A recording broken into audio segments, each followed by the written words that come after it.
Hello बच्चों, retirement of a partner में आज हम लोग नया टॉपिक देखते हैं जिसमें हम लोग सारे पुराने टॉपिक्स को कवर करेंगे और एक कॉम्प्रिहेंसिव केस बना के इस क्वेश्चन को देखेंगे। तो इसमें हम लोग ट्रीटमेंट ऑफ गुडविल देखने वाले हैं कि गुडविल का किस तरह से ट्रीटमेंट किया जाएगा। Revaluation of assets and reassessment of liabilities को देखा जाएगा। Adjustment of reserve, accumulated profit and accumulated losses को देखा जाएगा and computation of amount due to retiring partner. तो बच्चों, जैसे एडमिशन ऑफ अ पार्टनर में नई कैपिटल हमारे पास आती थी, प्रीमियम ऑफ गुडविल हमारे पास आया करता था, यहां पर को उसका अपोजिट हो जाएगा। Capital as well as the amount of goodwill is taken by the retiring partner या फिर जिसको बोल सकते हैं आउटगोइंग पार्टनर। तो उसका कंप्यूटेशन हम लोगों को करना पड़ेगा कि फर्म की गुडविल क्या बनती है, और उसका तरीका वही है जो हम लोगों ने प्रीवियस लेक्चर्स में देखा हुआ है, बस उसका ट्रीटमेंट डिफरेंट हो जाएगा। Revaluation of assets and reassessment of liabilities भी वैसी ही होगी, रिवैल्यूएशन अकाउंट बना के, और वो सारे के सारे पार्टनर्स में ही इक्वली डिस्ट्रीब्यूट होगा, या तो वो प्रॉफिट होगा या फिर वो लॉस आ रहा होगा। Now adjustment of reserve, profit and losses का भी वैसे ही होगा, जितने भी पार्टनर है including the retiring partner himself, उसको भी वो डिस्ट्रीब्यूशन का हिस्सा माना जाएगा। अब जो computation of amount due to retiring partner है, इसमें क्या है कि जितना भी उसका अमाउंट बनता है, चाहे उसको कोई अमाउंट मिल रहा हो, चाहे उसको अमाउंट फर्म को पे करना पड़े, तो उसको निकालना बड़ा जरूरी है, कंप्यूट करना पड़ेगा हमको। एंड आफ्टर कंप्यूटेशन देखा जाएगा कि उसकी इमीडिएट पेमेंट हो रही है, नहीं हो रही है तो उसको ट्रांसफर कर देंगे उसके लोन अकाउंट में। तो ये क्वेश्चन एक कॉम्प्रिहेंसिव केस में हम लोग देखेंगे, और जैसे जैसे एडजस्टमेंट आएगा मैं वहां पर को आप लोगों को इसको डिस्कस कर दूंगा। तो बच्चों, ट्रीटमेंट ऑफ गुडविल का देखा जाए तो गुडविल हमारे पास दो तरीके की होती है। एक होती है वैल्यूड गुडविल और एक होती है एग्जिस्टिंग गुडविल, जो हम लोगों ने देखा था। ठीक है, एग्जिस्टिंग गुडविल बिजनेस के बैलेंस शीट में हम लोगों को दिख जाएगी। वैल्यूड गुडविल हम लोग कैलकुलेट करके निकालते हैं through average, through super profit method, अलग अलग तरीके से। नाउ इसका जो बेसिक एंट्री बनेगी वो एंट्री क्या होती है हम लोग देखते हैं। तो उसकी एंट्री होगी आपकी, यहाँ पर को गेनिंग पार्टनर तो है, लेकिन गेनिंग को हम लोग क्या बोलते हैं, कंटिन्यूइंग पार्टनर। कंटिन्यूइंग पार्टनर जो रिटायरमेंट के बाद फॉर्म में बच जाते हैं वो कंटिन्यूइंग पार्टनर या गेनिंग पार्टनर्स। ये हो सकती है कैपिटल या फिर हो सकता है करंट अकाउंट में ट्रांसफर हो रहा होगा, तो करंट अकाउंट डेबिट कर देंगे और टू कर देंगे सैक्रिफाइसिंग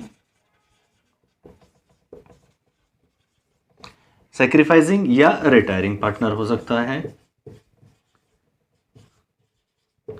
ये भी कैपिटल या फिर करंट अकाउंट में जिसका भी ट्रीटमेंट आ रहा होगा उसमें हम लोग इसको देख लेंगे। तो बच्चों, हम लोग क्वेश्चन देखते हैं एक कॉम्प्रिहेंसिव केस का, जिसमें हमारे पास 3 पार्टनर हैं, कनिका, दिशा एंड कबीर। ठीक है, 2:1:1 का इनका पुराना प्रॉफिट शेयरिंग रेशियो है। ट्रेड क्रेडिटर्स गिवन है। एम्प्लॉयज प्रोविडेंट फंड, याद रखिए जो हम लोगों ने प्रीवियस लेक्चर में देखा था कि एम्प्लॉयज प्रोविडेंट फंड सिर्फ एक लाइबिलिटी की तरह ट्रीट किया जाएगा, ये एक्यूमुलेटेड रिजर्व्स, प्रॉफिट में से कुछ भी नहीं होता है।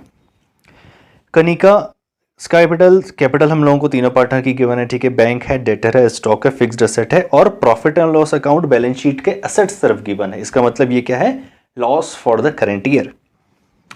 कनिका रिटायर, ठीक है, पहला जो पार्टनर हो रहा है वो रिटायर हो रहा है on 1 April 2016। The purpose for the following adjustment हम लोगों को देखने को मिल रहे हैं। Goodwill of the firm valued करी है 2 ईयर परचेज में, NYP 2 है, एवरेज पीरियड मेथड करना है।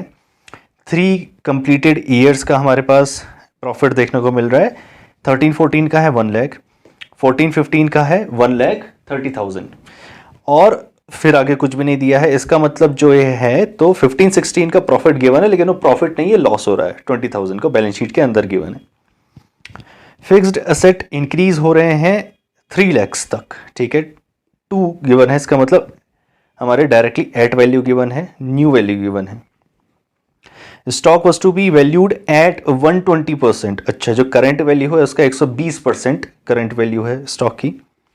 Amount payable to Kanika was transfer to her loan account. अच्छा देखो, जो रिटायरिंग पार्टनर हो रहा है उस पे जो भी अमाउंट हम लोगों को पेबल है उसकी इमीडिएट पेमेंट नहीं हो रही है, instead we are creating a loan account on hers name. ठीक है, revaluation account, partners capital account and balance sheet of the reconstituted firm. तो क्वेश्चन सिंपल सा है, एक बार इसको करके देखते हैं। तो बच्चों क्वेश्चन शुरू करते हैं, और हम लोगों को पता है कि शुरुआत वर्किंग नोट से ही होती है, तो हम लोग वर्किंग नोट से ही शुरू करेंगे। Working note number 1, finding the gaining ratio. ठीक है, गेनिंग रेशियो इंपॉर्टेंट है at the time of retirement, sacrificing तो एडमिशन के समय था। नाउ क्या क्या relevant information regarding retirement is given, तो ओल्ड प्रॉफिट शेयरिंग रेशियो तो गिवन है, तो हम लोग बोलेंगे कि 2:1:1 was the old profit sharing ratio. बाकी और कुछ भी इंफॉर्मेशन नहीं गिवन है कि जो रिटायरिंग पार्टनर है वो अपना पोर्शन किसको दे के जा रहा है, कब दे के जा रहा है, तो कुछ भी गिवन नहीं। तो हम लोगों को पता है ये केस 1 बन गया, जहां पर को new ratio equals to gaining ratio होता है। तो हम लोग अगर न्यू रेशियो फाइंड आउट कर दें तो हम लोगों को गेनिंग रेशियो ऑटोमेटिकली पता चल जाएगा। और न्यू रेशियो फाइंड आउट करने की तो बड़ी अच्छी ट्रिक है कि ये हो गया हमारा पुराने पार्टनर्स का हम लोग इस रेशियो में लिख देंगे, और जो भी रिटायरिंग पार्टनर है उसके शेयर को ओमिट कर देंगे, मतलब उसको हटा देंगे। तो जो रेशियो बचेगा वही उनका न्यू रेशियो होगा। तो हम बोलेंगे कि न्यू रेशियो कितना है, 1:1 इक्वल है, तो गेनिंग रेशियो भी हमारा क्या हो जाएगा, 1:1 हो जाएगा। तो ये केस 1 था, सिंपल सा था और कुछ भी इसमें गिवन नहीं है। वर्किंग नोट का सेकंड आइटम होता है फाइंडिंग दी गुडविल अमाउंट। तो सेकंड देखते हैं गुडविल, क्योंकि गेनिंग रेशियो हम लोगों ने फाइंड आउट किया है डिस्ट्रीब्यूशन के लिए ही। Now goodwill of the firm के लिए हमारे पास एवरेज प्रॉफिट मेथड है, तो गुडविल ऑफ द फर्म हम लोग फॉर्मूला लिख लेते हैं कि ये रही हमारी गुडविल ऑफ फर्म का formula equals to average profit से हम लोग इसको निकालेंगे, तो होगा, ये हो गया बच्चों एवरेज प्रॉफिट डिवाइडेड बाई, तो एवरेज प्रॉफिट चलो वो तो निकल ही गया हमारा, डिवाइड करके मल्टीप्लाई बाई NYP। तो यही इसका फॉर्मूला होता है। एवरेज पीरियड निकाल लेते हैं चलो हम लोग, तो कितने साल का गिवन है, 3 साल का गिवन है, तो नीचे डिनोमिनेटर में 3 आ जाएगा। पहले साल है 1 लाख, फिर है 1,30,000, 1 लाख है प्लस 1,30,000 है, प्लस जो करंट ईयर है उसमें प्रॉफिट ना होकर 20,000 का लॉस है, which is given in the balance sheet. Balance sheet में profit and loss account 20,000 given है, तो मल्टीप्लाई बाई कर देंगे इसको, चलो इसको यहाँ कर लेते हैं, मल्टीप्लाई बाई 2। NYP हमारा कितना गिवन है, 2 गिवन है, तो 1,30,000, 1 लाख बिकम्स 2,30,000, और ये चला गया तो कितना आ गया, 2,10,000। इसको 3 से डिवाइड करेंगे तो कितना आ गया, 70,000, और 2 से मल्टीप्लाई करेंगे तो कितना आ गया, 1,40,000। तो we can say that goodwill of the firm is 1,40,000। तो हम लोग यहाँ लिख लेते हैं बच्चों इसको, goodwill of the firm is valued at 1,40,000। अब हमको क्या निकालना है कि जो रिटायरिंग पार्टनर है उसका इसमें क्या शेयर होगा, तो कनिका इज रिटायरिंग, तो Kanika equals to 1,40,000 multiply by her share, तो उसका शेयर कितना है, तो वो है 2/4, क्योंकि 211 था तो 2/4 हो गया, तो इसका मतलब 1/2 हो गया। 1,40,000 के बाद कितना आ गया बच्चों, दैट इज 70,000। तो हम लोग क्या बोलेंगे कि कनिका का शेयर कितना है गुडविल में, 70,000, जो उसको हम लोग पे बैक कर देंगे। चलिए बच्चों, वर्किंग नोट हमारा ऑलमोस्ट खत्म ही हो चुका है और कुछ है नहीं, तो रिवैल्यूएशन अकाउंट की तरफ मूव ऑन होते हैं।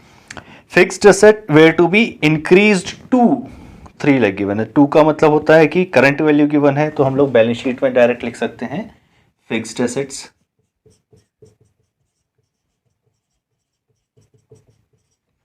और अमाउंट गिवन है बच्चों हमको 3 लाख रुपए का। ठीक है, अब देखते हैं कि उसकी पुरानी वैल्यू क्या है। तो पुरानी वैल्यू फिक्स्ड एसेट की है 2,40,000, तो हम लोग बोलेंगे कि हमको 60,000 का इंक्रीज हुआ है।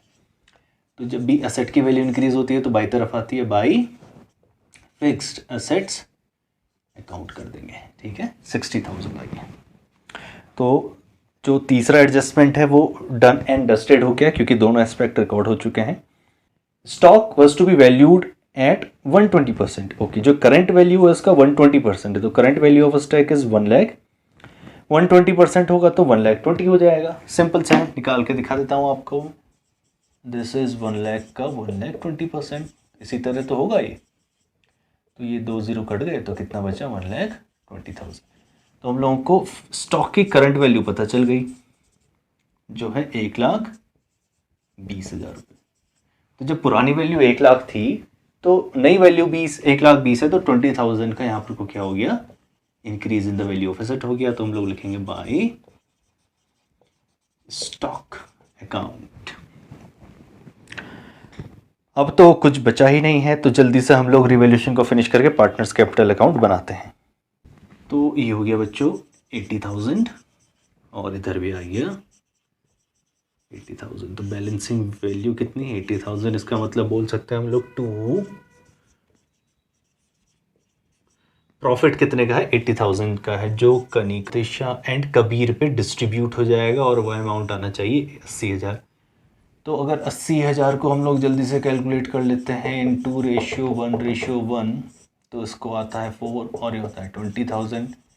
तो दैट बिकम्स 40,000 20,000 एंड 20,000। ठीक है, तो जब पार्टनर्स कैपिटल अकाउंट बनाएंगे तो इसको हम लोग पोस्ट कर देंगे। तो बच्चों पार्टनर्स कैपिटल अकाउंट में ट्रांसफ़र करना शुरू करते हैं बिगिनिंग विद कैपिटल अमाउंट्स। तो 2 लाख 1 लाख एंड 80,000। तो हम लोग लिखेंगे बाई, तो बैलेंस तो हम लोगों ने लिख लिया, तो एक मार्किंग के लिए हम लोग स्टार बना देते हैं रिटायरिंग पार्टनर। उसमें जैसे एडमिशन में हम लोग बनाया करते थे, तो Kanika as our retiring partner, तो हम लोगों ने उसमें एक आइडेंटिटी मार्क बना दिया। अब क्या है, जो भी हमारे पास प्रॉफिट हैं, एक्यूमुलेटेड प्रॉफिट्स हैं, लॉसेस हैं और रिजर्व्स हैं, उनको ट्रांसफ़र कर देते हैं और हम लोग शुरू करते हैं अपना गुडविल का जो हम लोगों ने अमाउंट निकाला था उसको करने से। तो गुडविल की ये जो एंट्री होती है बच्चों, ये एंट्री आप लोगों ने कॉन्ट्रा एंट्री की तरह होती है। कॉन्ट्रा एंट्री मतलब दोनों एस्पेक्ट एक ही जगह आने वाला है। तो अगर मैं एंट्री यहाँ पर को आपको बना के दिखा दूँ तो एंट्री बनेगी क्या, gaining partners to sacrificing partner. अब गेनिंग पार्टनर कौन है, जो कंटिन्यूइंग पार्टनर है, जो रिटायरमेंट के बाद जो पार्टनर बच गए उनको हम लोग कंटिन्यूइंग या फिर गेनिंग पार्टनर बोल रहे हैं, क्योंकि गेनिंग इक्वल रेशियो में हुआ है तो हम लोग बोलेंगे डीज कैपिटल एंड के इज कैपिटल अकाउंट। ठीक है, क्योंकि यही कंपनसेट करेंगे और टू कनिका हो जाएगा कैपिटल अकाउंट। तो कितना है 70,000 है और जब इक्वल गेनिंग रेशियो है तो 35,000 का अमाउंट इसमें आ जाएगा। ठीक है, एंट्री तो ये है। अब क्योंकि हम लोग तीनों का क्यूमुलेटिव पार्टनर्स कैपिटल अकाउंट बना रहे हैं तो हम लोगों को एडजस्टमेंट भी यहीं पे दिखाना पड़ेगा। तो लेजर पोस्टिंग में हम लोग इसी तरह करते हैं कि ये जो अमाउंट है ये किस तरफ लिखा हुआ है, क्रेडिट तरफ लिखा हुआ है, तो इसके कॉरस्पॉन्डिंग जितने भी हैं वो भी क्रेडिट तरफ चले जाएंगे। तो इसके कॉरस्पॉन्डिंग कौन है, हम लोग बोलेंगे बाई दिशा कैपिटल अकाउंट और बाई कबीर्स कैपिटल अकाउंट। ठीक है, कैपिटल अकाउंट, लेकिन है तो वो कनिका का अमाउंट, तो हम लोग कनिका के अकाउंट के अंदर इसको लिख देंगे, जो होगा 35,000 का और दिशा एंड 35,000 फॉर कबीर, और बाकी में हम लोग डैश कर देंगे। ठीक है, तो 70,000 का हम लोगों ने डिस्ट्रीब्यूशन इस तरह किया। अब इन दोनों की बारी आई, लेजर पोस्टिंग तो इन दोनों के लिए भी करेंगे। तो लेजर पोस्टिंग जब हम इन दोनों के लिए करेंगे तो कॉरस्पॉन्डिंग में क्या आता है वो इंपॉर्टेंट है। डेबिट का कॉरस्पॉन्डिंग क्रेडिट है, तो क्रेडिट में केवल एक ही अमाउंट लिखा हुआ है और नाम भी एक ही है, वो है कनिका। तो देखिए हम लोग जस्ट 35,000 है, अब हम लोग इनके कॉरस्पॉन्डिंग कैपिटल में लिख देंगे। इसका मतलब ये है कि 35,000 दिशा की और 35,000 कबीर की कैपिटल डिक्रीज कर दी गई in order to compensate Kanika's. तो कनिका को कंपनसेट हो रहा है, तो जब पता है वो क्रेडिट की तरफ लिखा है तो इसका मतलब इनकी कैपिटल बढ़ गई है। तो कनिका की कैपिटल क्यों बढ़ी, क्योंकि दिशा ने 35,000 और कबीर ने 35,000 कंपनसेट किए towards the amount of goodwill. और यहाँ पर को हम लोगों को पता है जब डेबिट तरफ कैपिटल अमाउंट लिखा जाता है इसका मतलब उतना डिक्रीज हो रहा है। तो हम लोग बोलेंगे कनिका के लिए दिशा ने 35 और कबीर ने 35 कंपनसेट किए। ठीक है, गेनिंग पार्टनर का मतलब यही होता है कि कल से after the retirement of the retiring partner तो वो उतना प्रॉफिट का ज़्यादा हिस्सा लेना शुरू करेंगे, तो उतने के लिए उन्होंने कंपनसेट कर दिया। तो ये एंट्री थोड़ी देखभाल के आप लोग करिएगा प्रैक्टिस के समय, और जब आदत हो जाएगी तब तो आपको ये याद हो जाएगा, क्योंकि ये कॉन्ट्रा एंट्री की तरह होती है। तो नाम दोनों तरफ आपको लिखने हैं, अमाउंट भी दोनों तरफ लिखना है। तो गुडविल हम लोगों ने लिख लिया बच्चों। अब हम लिखते हैं तो रिवैल्यूएशन को पहले ट्रांसफर कर देते हैं। तो हम लोग लिखेंगे बाई रिवैल्यूएशन अकाउंट, और ये प्रॉफिट है तो ब्रैकेट में प्रॉफिट लिख दिया।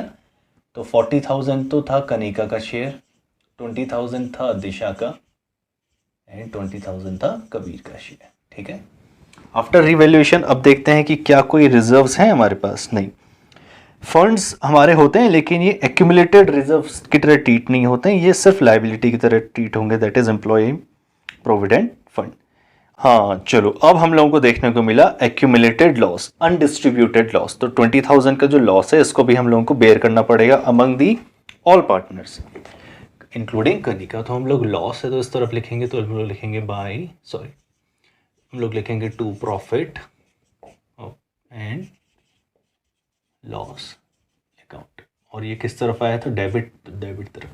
नाउ 20,000 का हम लोग देख लेते हैं distribution in all the partners 211, तो आ गया 4, तो 5,000 एक कॉमन वैल्यू आ गई। तो कनिका का शेयर है इसमें 10,000 का बेयर करना पड़ेगा, एंड दिशा एंड कबीर को 5,000 बेयर करना पड़ेगा ये अमाउंट, ठीक है।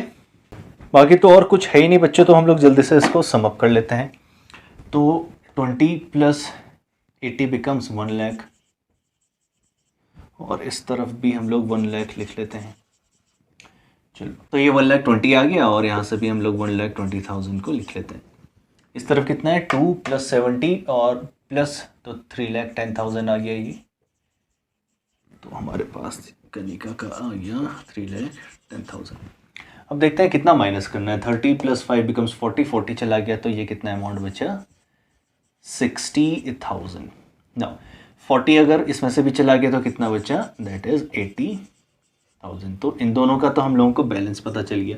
इसमें हम लोग डैश करेंगे क्योंकि इसकी कैपिटल कंटिन्यू नहीं हो रही है, तो कंटिन्यू नहीं हो रही है तो हम लोग इधर लिखेंगे टू बैलेंस कैरिड डाउन, ठीक है। और ये बैलेंसिंग फिगर नहीं है, याद रखना, ये इनकी कैपिटल है जो आगे कंटिन्यू हो जाएगी।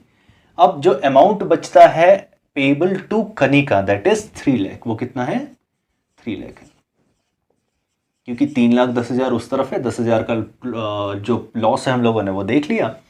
उसके बाद 3 lakh amount payable to Kanika, जो यहाँ पर को लिखा हुआ है ऑन 4th एडजस्टमेंट, ये amount payable to Kanika was transfer to her loan account. Immediate payment नहीं हो रही है, इसको हम लोग एज ए लोन ट्रीट करेंगे आज से। तो हम लोग लिखेंगे to Kanika's loan, Kanika's loan account, और ये है बच्चों हमारा बैलेंसिंग फिगर, ठीक है। इसको हम लोगों ने सेटल कर दिया, तो इसमें भी डैश करके हम लोग कर लेते हैं। तो इसको अगर मैं आप लोगों को इस तरह दिखा दूँ, ये है वो अमाउंट जो उसका लोन की तरह ट्रीट हो जाएगा। तो अगर मैं बैलेंस शीट में अब लाइबिलिटीज़ लिखना शुरू करते हैं, तो पहला है ट्रेड क्रेडिटर्स,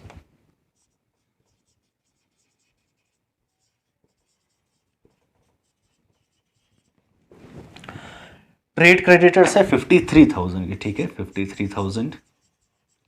इसके बाद एम्प्लॉयज़,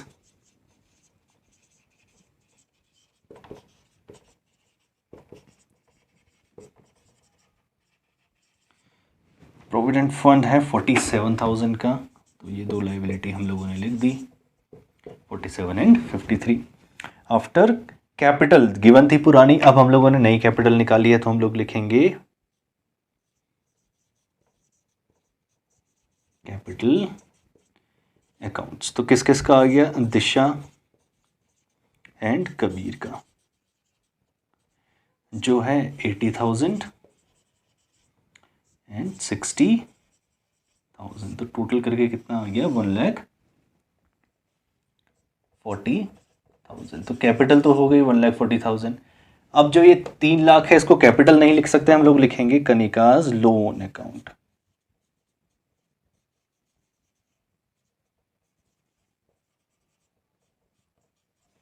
और वो अमाउंट है हमारा बच्चों 3 लाख रुपए का, ठीक है। जब तक पेमेंट नहीं होता तब तक लोन ट्रीट किया जाएगा। इंटरेस्ट का दूसरा केस होता है, वो नेक्स्ट क्वेश्चन में देखेंगे कि क्या इंटरेस्ट पेबल रहेगा, अभी गिवन नहीं है तो एज्यूम भी नहीं करेंगे।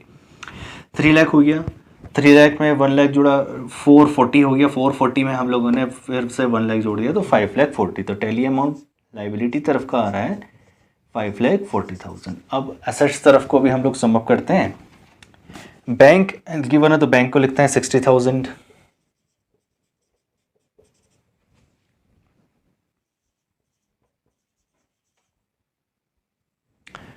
After bank debtors are given of 60,000,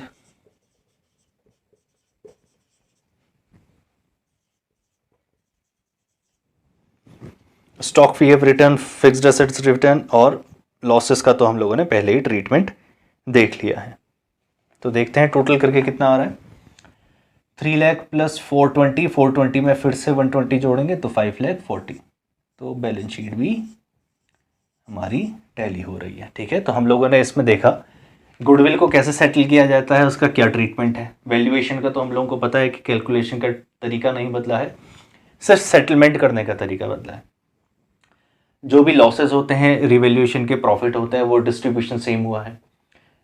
reserves का ट्रीटमेंट सेम है, एक्यूमुलेटेड प्रॉफिट एंड लॉसेस का जो भी ट्रीटमेंट है वो भी सेम होता है। बस बदली हमारी क्या ऊपर को हुई है कि जो रिटायरिंग पार्टनर है उसको कंपनसेट करना पड़ता है और उसको पैसा देना पड़ेगा। तो रिटायरिंग पार्टनर्स का कंप्यूटेशन हम लोगों ने निकालना सीखा, किस तरह निकाला जाता है।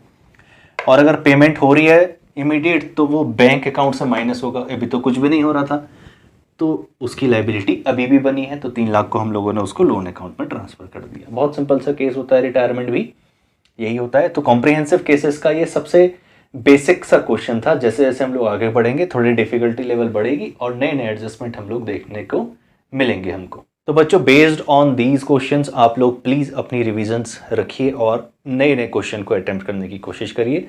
Until then study.